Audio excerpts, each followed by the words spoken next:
Yung goal namin ngayon, yung tinatawag na Mossy Forest. Malapit lang ba yan? O scam tayo dyan? Maaga tayo ngayon nagising mga kapersa kasi may lakad tayo ngayon 4:25.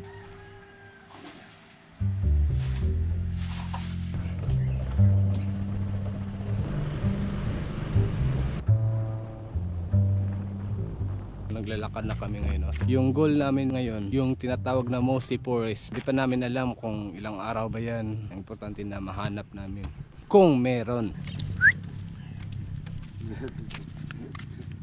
Maghahunt po yan ng mga ulam. Ibang klase din yan. Yan yung guard namin mamaya.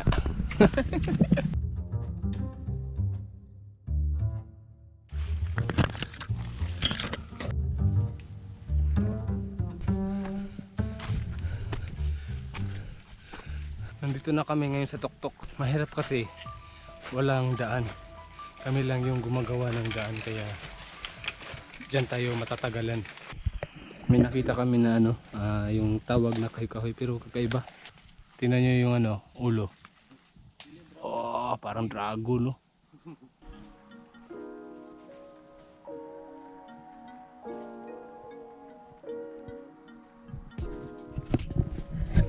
Grabe, ang ganda.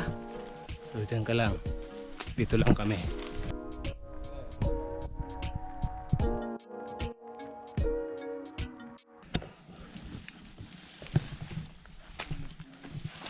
Kuha muna kami ng kamuting kahoy kasi matagal din siya nakatira dito dati dito sa gitna ng kagubatan. So may siya. Kumbaga dati pa to tinatanim niya. Ngayon binalikan namin. Ayun, meron talagang laman. Kain muna kami. Diskarte na lang muna kami ngayon. Yan. Tinanim niya ulit para soon meron pang mga makakain. First drop muna natin ngayon mga kabersa kasi wala pa kaming almusal kanina. Kumuha kami kanina ng kamuting kahoy. Lulutuin namin mamaya. Pero may dala naman kami ngayon bigas. Tapos ulam.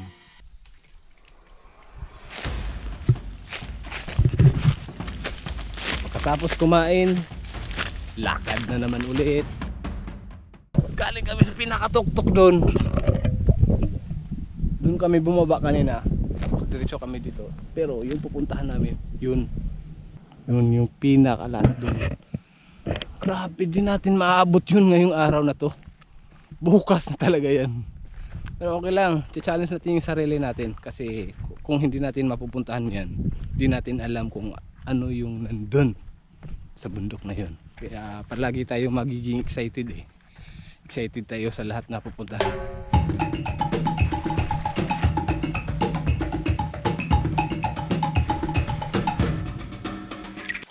Grabe, ang haba ng nilakad namin. Dito na kami magsisit up ng tarp at saka hamak para palipas na lang kami dito ng gabi.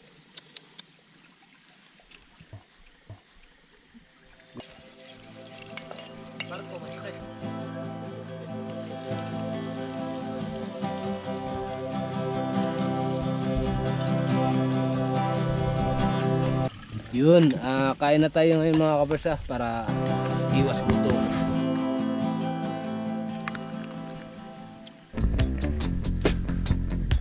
Good morning mga kapersa.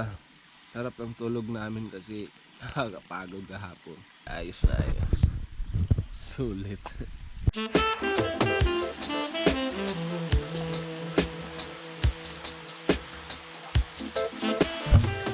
Grabe, sobrang lamig.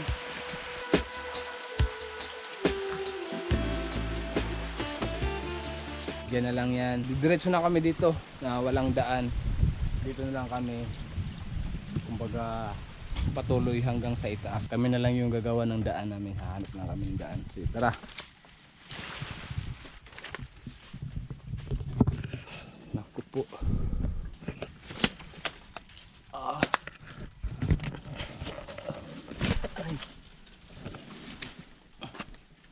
Grabe ang daan mga kabersa.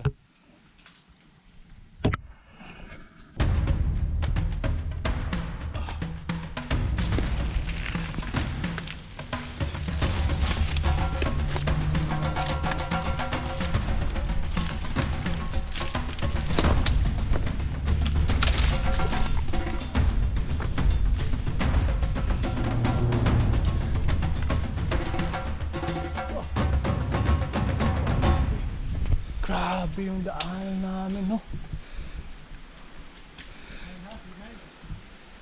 Sobrang dulas daw kaya dapat talaga mag-ingat.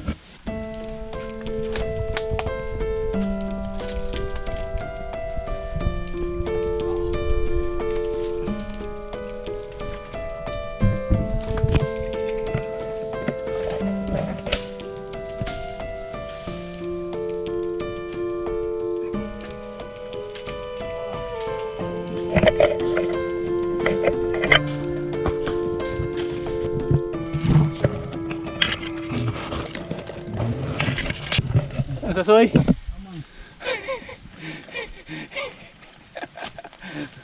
Grabe yung daan. Walang ibang madaanan. Kaya sunod na lang tayo.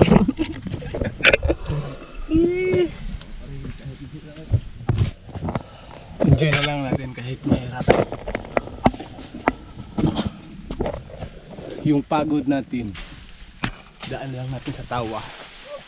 Tapos i-enjoy mo.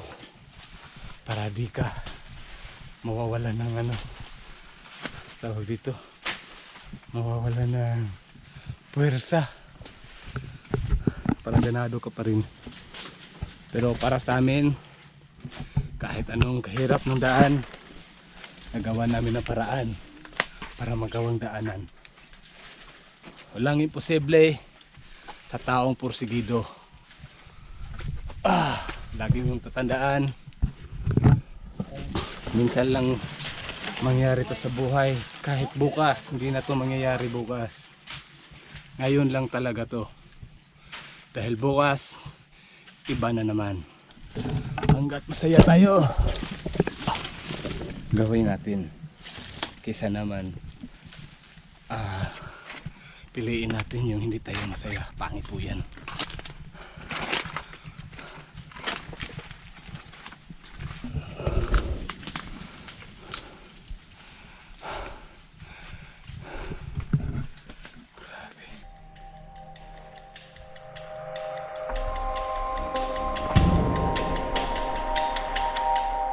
Na-scam kami ni Tisoy. Akala namin dito na. Kasi sabi niya yung pinakatuktok. Pagdating namin dito sa tuktok, hindi pa pala. Tatawid pala kami ng isa pang bundok. Grabe. Saan bro? Doon pa. Sabi mo malapit lang. Lapit lang doon. Isa sa nice ko. Ilang nagtubig. Grabe. Na-scam na naman kami. Kala lang namin malapit. Pero okay lang yan. Ganun talaga yan. Para ganado tayo maglakad. So inom muna kami ng tubig. May nakita ako na bulak. Parang ahas siya. Tingnan nyo. Kakaiba siya.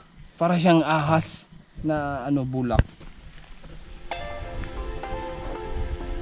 Ang pinakatok-tok din dito na side, yung bundok na yan.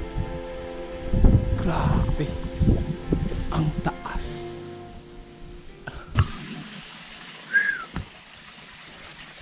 Kanina dumaan kami sa bundok, tapos ngayon andito na naman kami sa ilog. So itong araw na to walang katapusang paglalakad.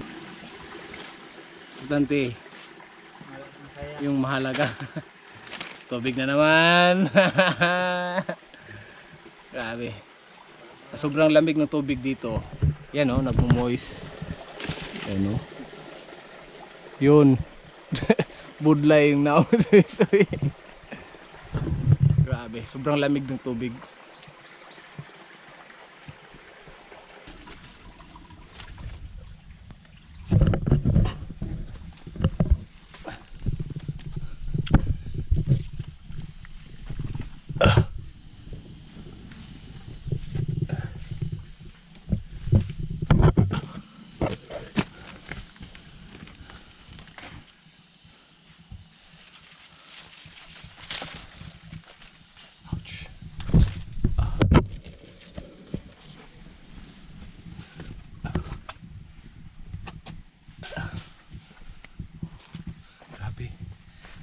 Pasikip na yung daan.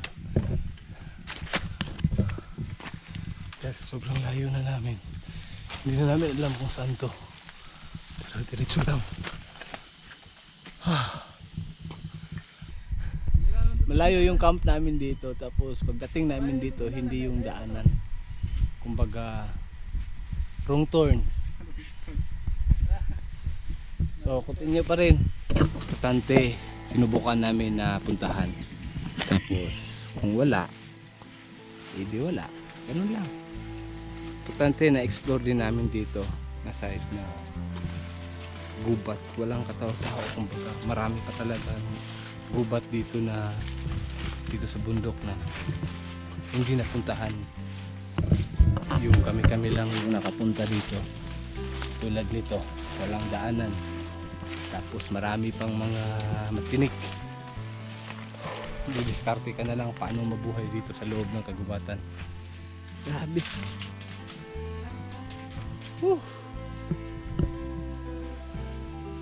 Siguro kung ako lang dito, hindi ako makakauwi sa amin. Hindi mo alam kung saan ka dadaan. Diretso na lang. Para tayong mga baboy ramo dito ngayon. Tingnan nyo sila.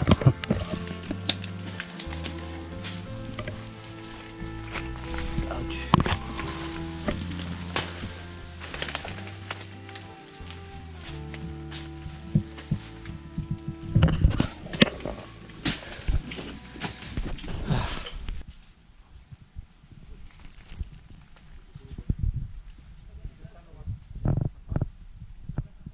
Grabe. Ang laki ng puno mga kapersa.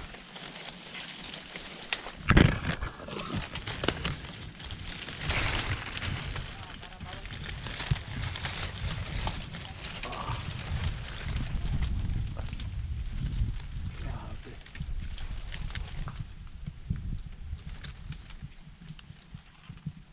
Ang laki. Namang Kasi mukat-kat. tungod.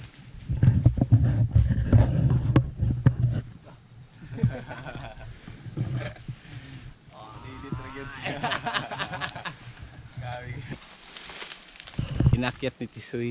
Ang ganda ng bulak. Ang dami talaga ng mga kakaiba dito sa sa gitna ng kagubatan, no.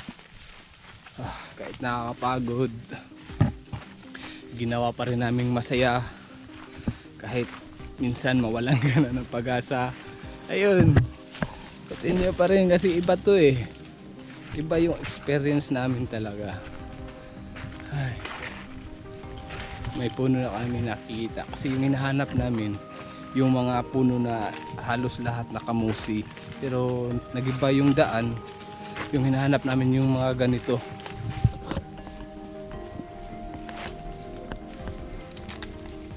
Yung mga ganyan, kaso yung ibang mga kahoy naputol nung bagyong Odette, kaya nawala yung iba, yung daan natabunan, hindi na namin nakikita, kaya hanap lang tayo ng option.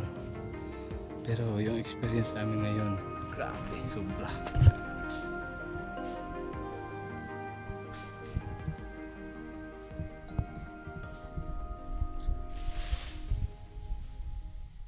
Nagugutom na kami, wala kaming makain, wala kaming dala, tapos kumuha lang kami ng ubod. Ito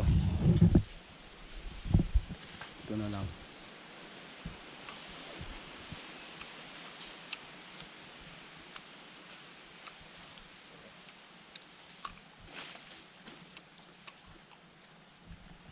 Tara.